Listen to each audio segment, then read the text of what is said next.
As we all know, agentic coding is changing the way we get work done and ship features fast. And I want to show you in this video how I use agentic coding tools such as Codex to ship things faster in a production level manner. And I'm just going to dive right in. So as you can see here, I'm building this app. It's an inventory app that is able to catalog items that I have in my house. I'm able to check out the items in detail, make any edits, and I just want to show you the workflow of a small refactor that I will be doing to improve the quality of my code base. And all of my code is written in a manner that is test driven, so I can be assured that quality is maintained as I'm shipping new features, and tests are always passing, so when I build new features and ship them, it doesn't cause any regressions to production. So there are several other features such as receipts handling and the settings to handle delete, account, and sign out. These functions are important for passing the App Store review when we go to submit our app to the App Store. So I just want to show a small refactor workflow where I'm using Codex to drive that change. So the change that I'm trying to make is that in my inventory screen and my receipt screen, I have like a very streamlined unidirectional approach, which is basically just making sure there's like clean separation of concerns between my view models, any services. And in my settings, I haven't made that optimization yet. So I'm going to go ahead and start to build that out with Codex. So just to show that in code, what's happening is that in my settings view, I have like a two-way binding with the view model and the view. So the view model is essentially controlling the data model, which isn't great. We want it to be read-only and not necessarily updating from the view model. And you can see the difference when I look at the receipts view. So let's look at the receipts list view.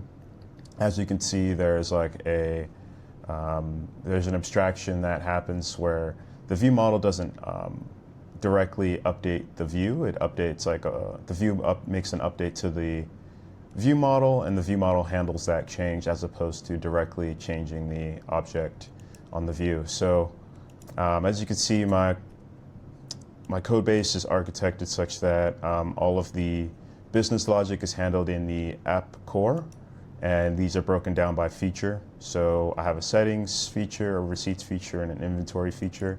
I'm using the MVVM UI design pattern. So we have our view models here. And as you can see, our view models exist handling with public state that is read-only. So any changes that need to be happened from the view, like such as user actions, it's all handled through these public methods and never on the properties. All of these properties are being updated within the view model to maintain that unidirectional flow that we just described. So let's look at the settings view, or the settings feature. As we can see, our settings view model has like this public property that the view is using, and we just want to make sure that our views are not directly changing properties, but rather going through public methods. So all of this is also backed by test for every function. So we have like a pretty clean testing suite here. So whenever I make changes, I make sure that the coding agent also runs all of the tests and that they're still passing. Because I'm using a Swift package module, it makes it really easy to make any edits to tests and run them. So if I run them, they're using the Mac simulator for testing, and it's pretty streamlined. So that's the test for my receipts. This is the test for the inventory. It's all pretty fast because it's contained within a module. So let's make sure our settings has test and that they're passing before we make any changes. Oh, I accidentally did it for the iPhone, but I can do it for Mac. That also passed, but let's run it for Mac. It's a lot faster. Passing. Okay, awesome. So now that we've confirmed that tests are passing before we continue. Let's now go into Codex. So I have a prompt already in place. Codex uses this threading model where it's saying, hey, make a new thread to start a new conversation. So I just kind of described the problem that I wanted to solve, and I was like, hey, review unidirectional flow and architecture for these existing features and views. Share your understanding. I like to have that there just so it kind of describes to me what I'm looking for and making sure we're on the same page. I also have it in plan mode, so I don't want it to just jump to making any edits. And I said I would like to make a plan that accomplishes the same flow for my settings feature and my settings views. This should all be done with TDD, and to be clear, I want it to write failing tests before writing any production code. Tests should fail. I want it to focus on the core package files for the test and not any UI, so we're not making any snapshot testing or any UI or any end-to-end tests. So I just wanted to focus on the business logic and my services. So I have done that in the past with other feature building, but for the purposes of this demo, I'm just going to show it for this simple case. And let's just go ahead and run this.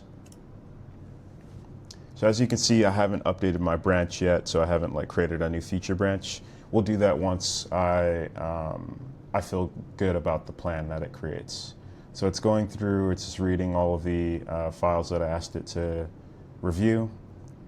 And I like to use TDD to make sure that I'm not breaking anything and that in the future I can ship with confidence. You don't need to go to this level if you're just trying to ship something out the door, but my focus is production level shipping, and I want to make sure that anything that I ship is reviewed by me and also has the backing of test to make sure that both myself and any stakeholders, any teammates feel confident that what I wrote is going to be good on production, not breaking, and creating a good experience for our users. That's the core of what we do here. And it's just taking its time. I think there's a new model that came out recently, GPT 5.3. But I'm on the Plus plan. I think maybe if there's any interest, I could upgrade to the 5.3 with ChatGPT Pro. It's a little more pricey, but I think if there's value, I can upgrade and we can see how that works as well. I've also done similar workflows with Claude Code in the past. I could show some videos of that in the future as well if there's any interest. But for the sake of this demo, we're going to focus on Codex. I really like Codex. It's been very good working with it so far, and it's been able to catch things that I haven't considered in the past. So I really like its architectural review and its ability to catch any bugs before they make it to production. So as you can see, it's just still taking its time to review the code. You just got to be patient. I also think it's because I'm not on the highest tier. I'm on the ChatGPT Plus tier. But yeah, it's reading through all the files. Let's give it some time here. And yeah, as you can see, I've done some different refactors in the past. I had it explore other architectural patterns such as model view controller and also model view presenter, and I did it pretty flawlessly. So I was very impressed by that, and I was like, you know what, let me make a new video showing how I would handle a refactor throughout the code base. So yeah, let's see where we're going here. Seems like it's reconnecting a few times. I'll have to do some research into what that means after this video. But as you can see, I'm just showing it to you live. So if we've run into any issues, I hope not. I think we're just planning here. But if we run into any issues, I'll just do the debugging live. Okay, so still reading files. Gonna give it some time. And I do have it on the high reasoning, so that could also be a reason for why it's taking so long. It's doing its due diligence as opposed to just jumping right in and writing code. And I found that the Anthropic models, so Opus and Sonnet, I find that they just jump right in immediately. And there's some benefits to that. If you know what you're looking to do and you have like a very thorough plan, it's great for just jumping right in and getting the code done. If you've done a good job of architecting your system, I could see the benefits of that. But if you're doing any like deep work and any business logic changes, I would suggest doing some high reasoning planning as opposed to just jumping right in and making changes that may or may not solve the problem at hand. So it's still reasoning, still exploring files. I really hope this is thoroughly changing or thoroughly making some plans for us. It's been like a good 5 minutes already. Let's see what happens. All right, so it finally responded, and it's asking how far should we refactor to match architecture patterns in inventory and receipts feature. And I want it to be, a service abstraction. Let's do that. After successful sign out, should user email be cleared? Yep, we're gonna go with the clear on both. So it's just asking for clarification. So it just shows the power of the thoroughness that it's looking for when it's making its plan before it jumps in to write any code, which is great. And once again, I have it on the high reasoning effort. So this is to be expected in my opinion. As you can see here, I can update this to low, medium, and extra high. I can't imagine what the extra high reasoning effort would be if that was high. Like maybe that'd be like a, hey, go out for a coffee and come back, and it'll still have questions for you. And once again, I'm using the 5.2 model. I think a new one came out, but I haven't upgraded my plan to GPT Pro yet.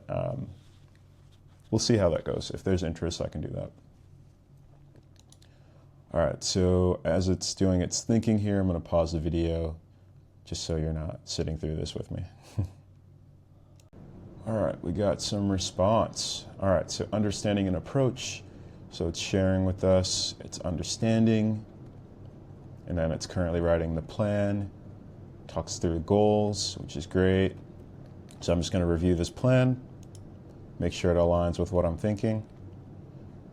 So it shows the title, summarizes. This looks good, this looks good. So it's the right test. Test to initially fail. It lays out all of the tests that it needs to write, then it implements the production code to make the test pass. It's gonna handle adding mock instances to our services for test.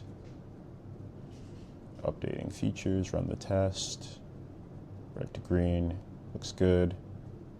And I could go even more thorough with the TDD and making sure that it doesn't even compile, then you can run the test, make the test compile, still in red, and then write our production test line by line. But for the sake of shipping fast, but also in a secure manner, we're just going to do it this way. Okay, this looks good to me. I'm going to implement this plan. Show you what that looks like.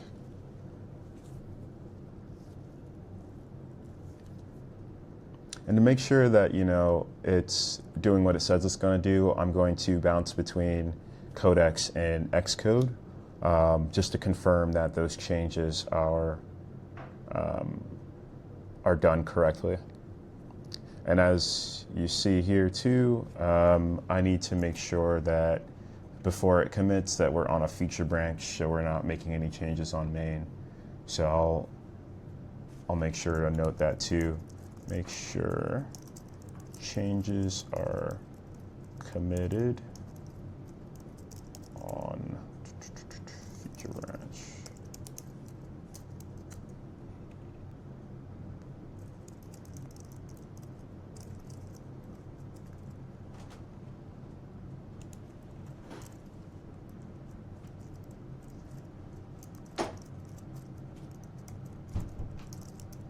So to make sure there are test files for any new files.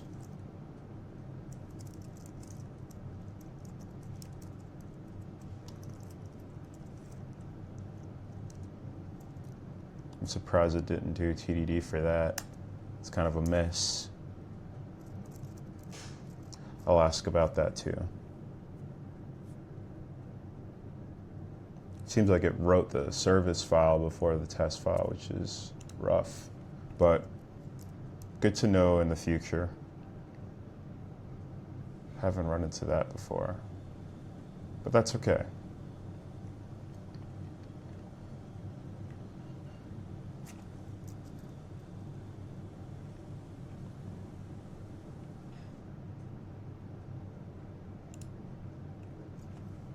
I'll ask that too. I'll say, why didn't you use TDD to write the service file? Thought I was pretty explicit too.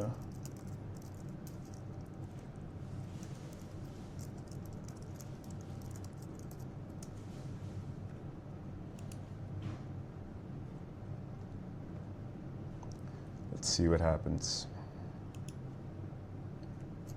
And I think, you know, a lot of this agentic coding is very early. You know, I think we're very early to something big here. And I'm just going to be sharing more videos on my workflow and how I figure it out and how, as I learn it and get more familiar with this. I think I could also just not be using Codex correctly. But this is the trial and error phase, guys. Like, this is what it takes to, you know, get better at these tools and become a more effective engineer. And yeah, I'm willing to pay that cost and share it with you all so you don't have to go through all of this. One thing that I'm noticing is that Codex isn't as verbose as Claude. I think when I'm using, you know, Claude Code, it's like more verbose and telling me what's going on. I feel like Codex is like kind of doing things with a lot of planning, don't get me wrong, but it doesn't really share all of the things that are happening behind the scenes. So it says that I'm right to call that out. It did not follow instructions. Okay. So let's see, can you give me an update?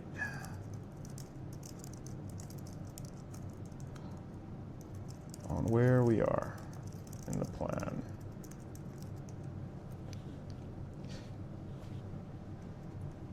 Okay, so everything in the plan compiles, TDD sequencing wasn't followed. It added the failing test. It implemented production code. So test passed, but let's just confirm everything here. So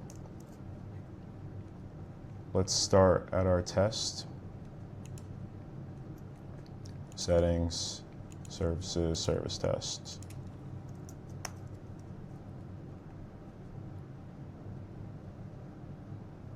Running test. Okay, as you can see, test pass for services. Let's check out the view model. We ran it for the whole suite and it looks good. All right, so now let's go into our production code and check out what was written. So as you can see, we have our service type. Services are set up here. That looks good. Settings view model. This looks good. So we have public facing state and private changes. Okay, so now let's go to our views. This is all in our app target.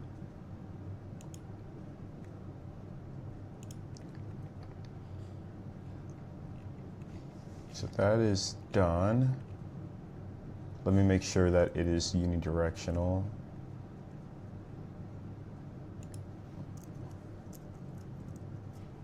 Not yet on a feature branch. Let's create feature branch and make changes to settings view to ensure unidirectional architecture.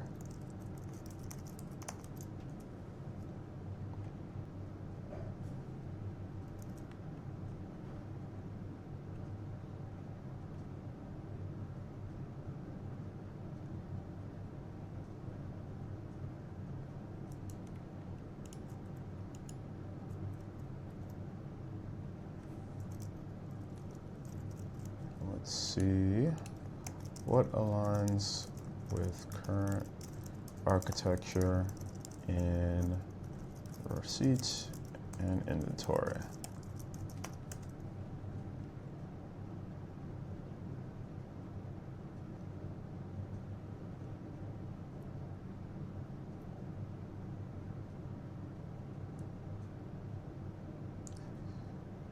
So I'm just making sure that we're consistent and aligned in architecture across domains.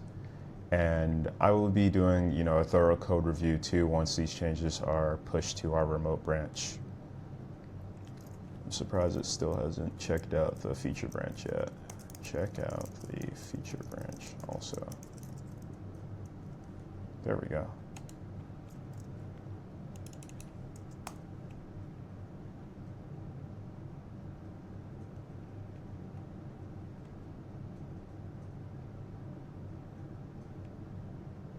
Okay.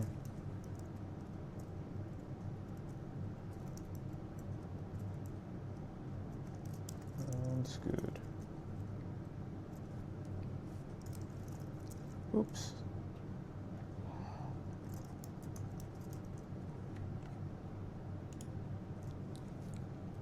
So now it's going to update the settings view,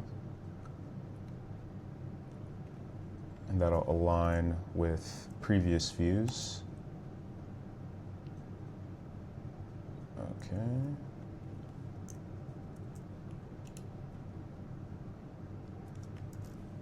And I want it to confirm that it's unidirectional.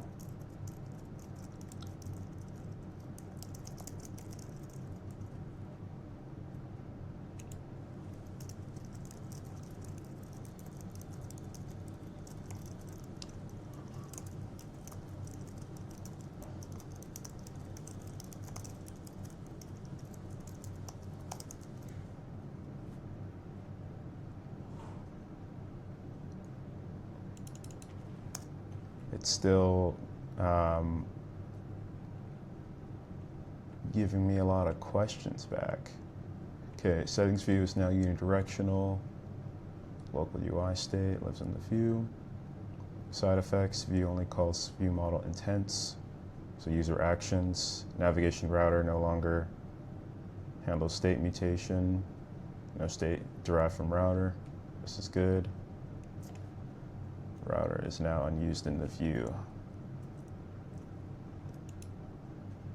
Oh, interesting. So previously, router handled navigation.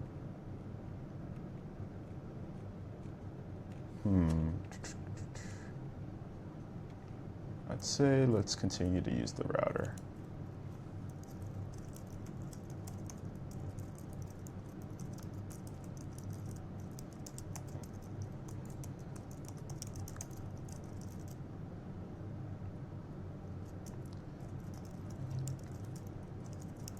I think we use the router to show presentation sheets.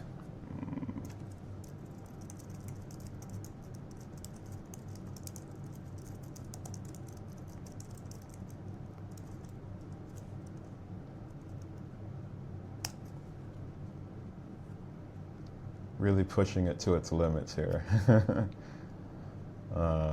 This is really funny. I thought this was going to be like a small thing, but let's see. Okay. Pursue staging and committing.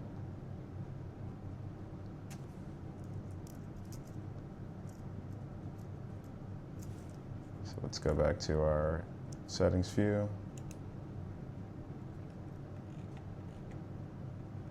Okay.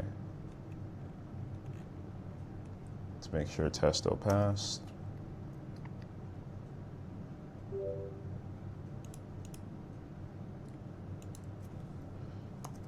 Let's run the app, make sure things are still working.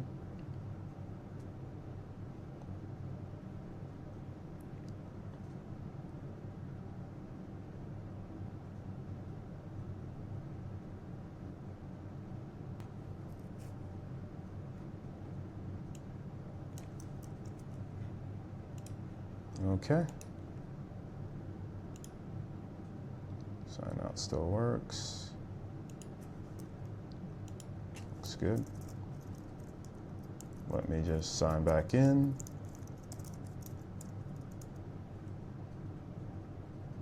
All right, sign in works. Looks good, and make sure delete account shows the sheet. Okay, looks good. Awesome. So now, I wanted to summarize changes before committing.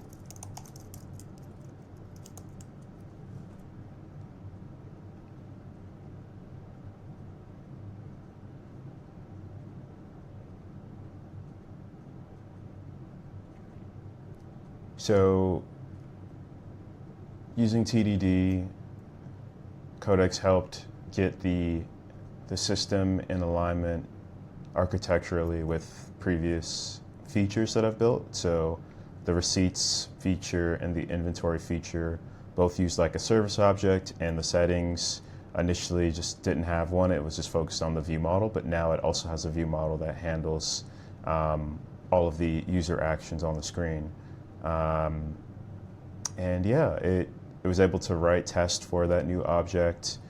For some weird reason, it didn't use TDD when I explicitly asked it to. So I'm gonna have to review that and maybe do some research on Codex and see if I'm just like not using it correctly.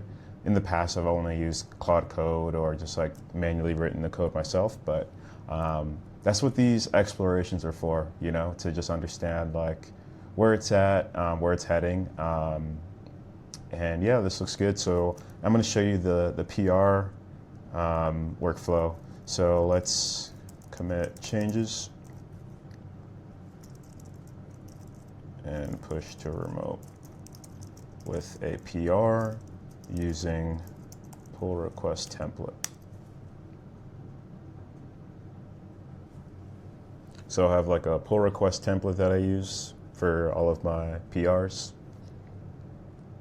And it's going to commit changes first.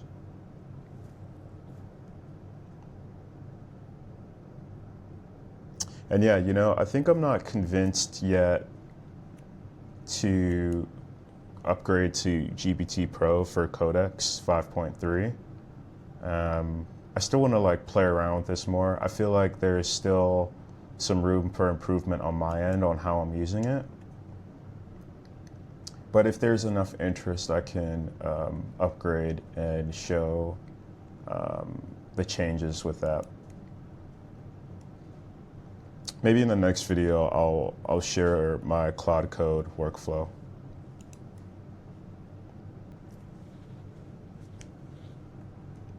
Okay.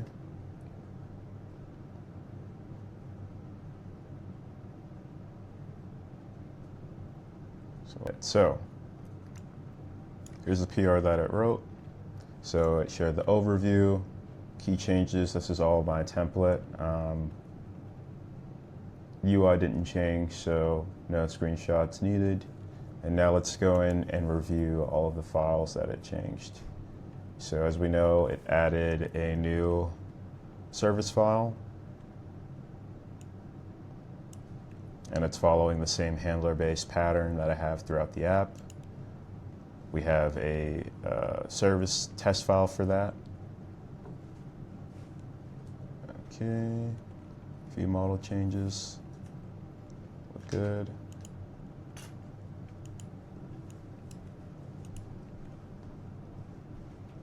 Updated the factory methods. Looks good.